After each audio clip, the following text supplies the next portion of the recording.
out there? Night Guy at you here today, and today I have something very fun planned for you. I'm doing a modern setup on some good warrior gear. This is actually what I use for HEMA gear in our matches. It's not actually rated for HEMA, no. However, in combination with other equipment, I found it to be very effective. Would I use it in this configuration in a sparring HEMA match? Definitely not. However, I'm going to go through in a second how maybe it could be applied to a modern day scenario. No, this isn't modern day tack gear, and I mean, if you could get your hands on modern day tack gear, definitely I would recommend doing that. I don't really know enough about modern day tack gear to really go into that, but this that I have on is just modern day riding gear. Motocross, motorcycling. What I like about it, it's very easy to put on and off. These particular elbow guards and knee guards and shin guards and forearm guards are actually stainless steel, which I thought was a neat little benefit. Same thing with the gloves. It's one of the few sets that I have that actually have stainless steel instead of just the hard plastic. And surprisingly enough, the hard plastic is very effective. This chest piece that I'm wearing here, I don't know if you can see that, is made of the same hard plastic. There is a little kind of wire mesh under it. Same thing with the back plates. What I really enjoy about these back plates, you get a really good range of motion and spinal flexion, as well as you can go to either side, which is, let me tell you, it's very hard to get that pulled off with modern day armor. Actual plate armor especially would have to be tailored to you and made so you can still get all that flexion movement. Not very easy to do. Anyhow, with this armor, I have plenty of mobility to do what I need to. I can, kind of bounce around, move around, work a few punches, even maybe, throw in a kick, come back, work a few guard, hop in, hop out, in and out, 1, 2, 1, 2, 1, 2, 3, throw in a knee. You see, just have some good movement, it's not really going to stop you from moving. I can easily crouch down and get back up. As you're moving around, yes, sometimes it moves around a little bit and shifts, and you have to adjust it. I don't think there's really any equipment, especially when you start getting sweaty and really getting into it, that's going to stop that from happening. As far as protection is concerned, I mean, you could tighten up a guard pretty well if you went into more like a high defensive boxing guard, real closed in, because you do have the plates. But if you notice, it's really only on a small section of the arm. It's not covering the entire arm. So there are some gaps. What I did to kind of fill in the blanks is I use what I call modern day chainmail. And this is just, this fabric here, so you can see that, is just a mesh, a slash-proof, stab-resistant mesh, used in cutlery. Fishermen use it. I personally love using these things for doing car work or any sort of hardware where you're digging in or reaching in somewhere where there's a lot of sharp objects, rusty metal, etc. This is very good. Sometimes you get a bolt that's stuck and you got to torque it out and you're worried about ripping up your fingers or your arm, and there you go. I took it one step further. Underneath this glove I have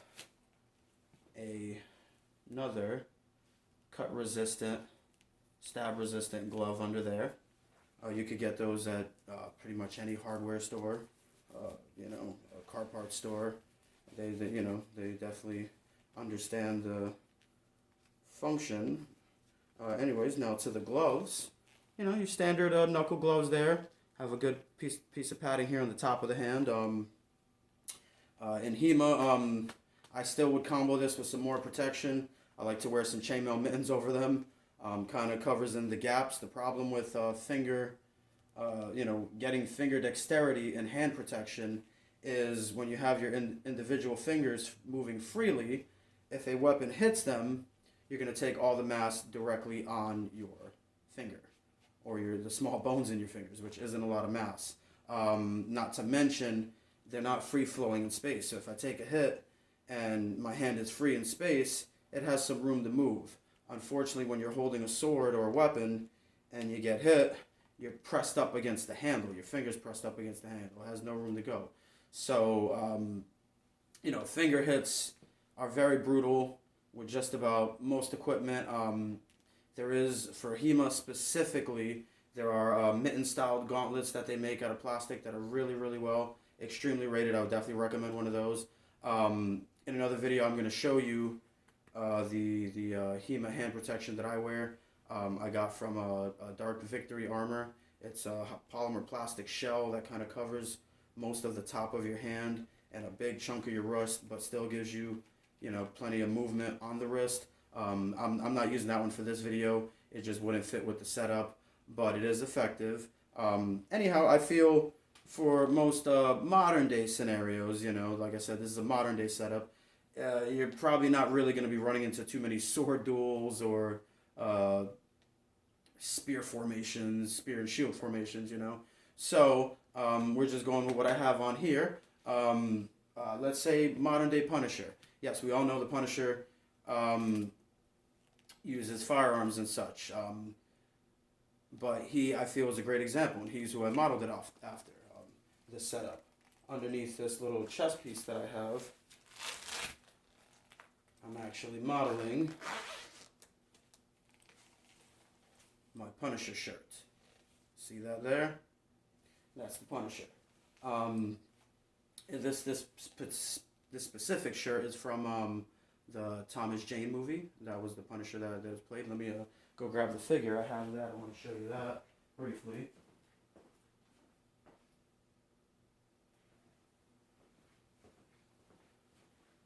And here is my Thomas Jane Punisher from the movie there. He's kind of kitted out. Got a little side harness. And what's that on his side? That looks like a knife or two, actually, on this figure. A little knife. So yes, while the Punisher would definitely be a firearms expert, it seems like he also would have occasionally used bladed weapons and knives. So that's what I'm going to show to you right now. Fasten this vest back up. Just to show you, it's extremely simple to fasten back up. I unfastened it pretty easy a second ago. You can get it on and off very, very, very easy. But speaking of the Punisher, let's see here. I have some knives that I think would be similar. Me personally, for smaller blades, I definitely like daggers, medieval daggers. But I think the Punisher would definitely be more of a Bowie guy. If you see that, this is quite a knife. Quite a nice Bowie knife. You can, get some easy movements out of this one. Good thrust. Works well in a sort of, ergonomic grip, in a fighting stance. You're already right there. It's a natural movement. Can, maybe even catch a weapon. Same thing on this side, maybe try to use it more like they would use it with in conjunction with the sword. But typically, I don't think Frank Castle would have had too many melee weapons. Maybe one or two of these at the most. This is one of my favorites. You see down there, there goes the maker's mark there.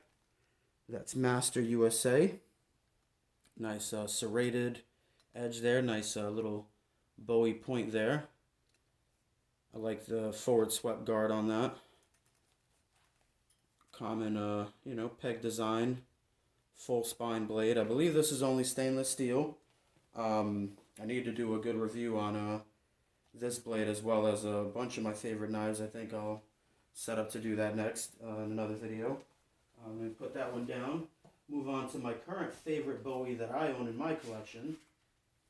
This is the Cold Steel Bowie, or I should say Bowie Machete. This is more of a machete, let's face it, than really a knife, I mean, yeah, you can do everything that you would need to with a knife, cutting, even small chopping, but, most knives, by classification, you won't really be able to really clear brush too well. And I've put this thing to the test already. I need to do a review on that. See that on there? That is the Cold Steel. I don't know if you can see that there. Nice fine point, standard Bowie design. I like the little knob there, give it assists, in the swing and making sure you have a good grip on it, especially if you're, like I'm doing right now, wearing gloves, or two gloves in this case. That really is going to help you to find where the instrument is at. Get a good thrust. Another one that you can easily switch to an ergonomic grip. Maybe even dual wield them. And I don't know how practical dual wielding actually is. I'm not a master of blades by any means. Just practicing and learning. I do remember. I don't know if anyone ever played the video game, the Punisher video game for the PlayStation 2 back in the day. He would go into like a rage mode and just be running around invulnerable temporarily, and he would switch to two knives. I don't remember if they were Bowie knives or not, but he would just run up to everyone, and he would just get an instant kill immediately. And if the enemy was too far for a melee attack, he would just launch the knives at him, and no matter what distance he would hit him, and it was an instant kill as well. Which it was a great game as it is. You should check it out if you ever get a chance. The PS2 Punisher video game, very underrated. But that specifically, him switching to the knife kills. Most of the game you're running around trying to be semi-cautious because he's not invulnerable. He's still just a regular guy, even though you have some nice firearms that he's using. But he makes it look like he's much better with a knife than a firearm in the first place, which is something I'd be interesting to see. I'd like to look into the comments if anyone has any feedback on that, knows a little more about the comics, the Marvel's Punisher. Leave a comment. Let me know. What are your thoughts on Frank Castle's ability with a blade? That'd be a good one to look into also. Anyways, let's get back to the gear. One last knife before we get back to the gear. I think maybe Frank Castle might have had something along the lines of this. This is modeled after a K-bar, military style K-bar. This was made in Japan. So I'm not sure how accurate it is to the US model. But you get the idea. Nice little piece, solid on through the handle. Very nice utilitarian blade there. I can easily chop and cut as well. If I needed to split some wood, I can, definitely pull that off with this. Back into the same grip again. Show that, that ergonomic grip there, fighting stance. All right, let's put those down. Back to the gear. I have on this chest plate. Just wanted to show. Let's go first for more of a classic Frank Castle look.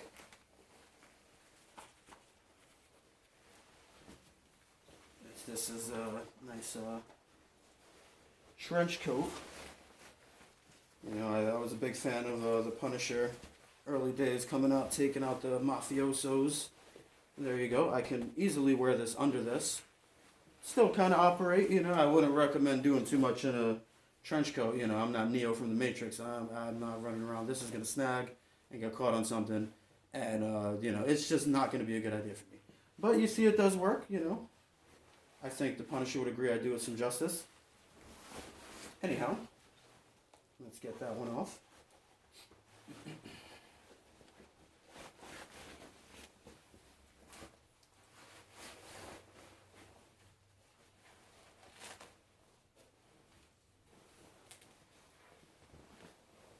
Another setup I would say would be a modern day Punisher look.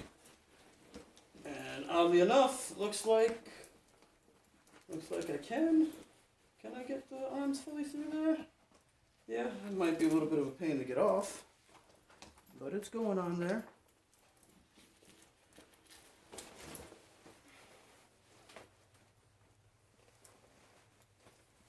It's definitely going on there. I could definitely zip it up if I needed to. Let's see. Feel like I could. Yeah. We're not going to go all the way up there. Why not? You know what? Let's try that. I don't often wear this jacket all the way up when I do wear it, but I can do it. I have some movement there. A little tight on the forearms, but my guards are in there. This leather is very tough. I think this would be a great combination. Got some good impact protection under here, as well as some nice at least slash resistance, you know, if you were riding or, doing Punisher stuff. Anyhow, let's get this one down. This one I'm going to take off the glove here, be a little easier to get these off.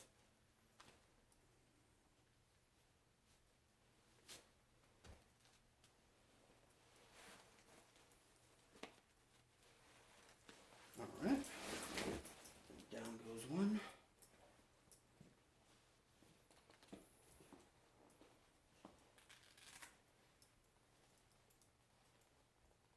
It looks like I gotta get both these gloves off. And then goes the other.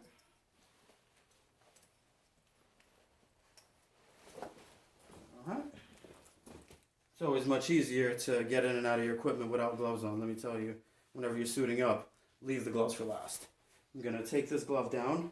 Another feature I like about this particular setup, let's say maybe you're tired of having your finger dexterity impeded. Right here, the sleeve, comes up, covers a decent portion of the hand and palm, while still giving you all the range of motion on your fingers. I still like to layer it up, like I said, doing HEMA, especially when a blade comes down. The extra padding definitely helps.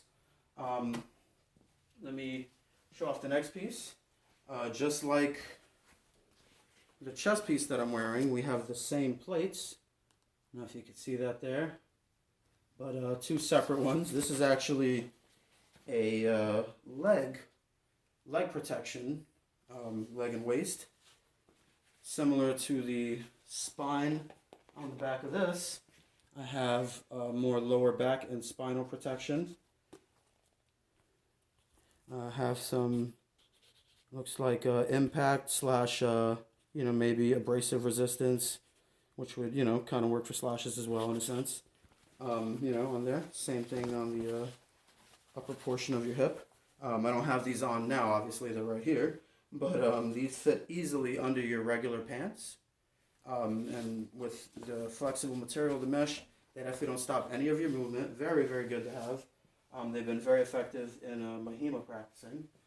What I want to show next is we're going to show off a different cuirass. Let's say maybe, Mr. Castle decided he didn't care too much about being, wearing a jacket or something to hide.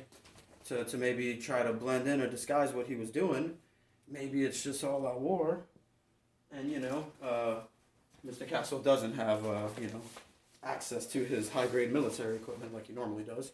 Maybe this is all he could find. I would still think especially Mr. Castle would be, able to make good use of it.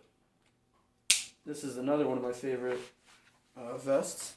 This is another one that goes on and off fairly easy. And there we go. Nice adjustable straps and you're good to go. Nice shoulder protection. I wouldn't try wearing it under any jackets or anything. I don't think these shoulders are really going to fit. Unless you got one of those 1980s, big shoulder coats or something. Who wears that anymore, right? There's another one I like. I'll show you that one. All these options are very mobile. The mobility is very good. It has the same sort of spine on the back. Same, chest design and shoulders. All right. The next one I'm going to show, I have to actually lose these for. Unfortunately, the only setup I could find for this one is a full shirt. But it's quite an advantage, especially for HEMA. Being that you get, with this one, you get full shoulder protection and some protection on your arms, on the side of your arms, which these other ones are definitely lacking.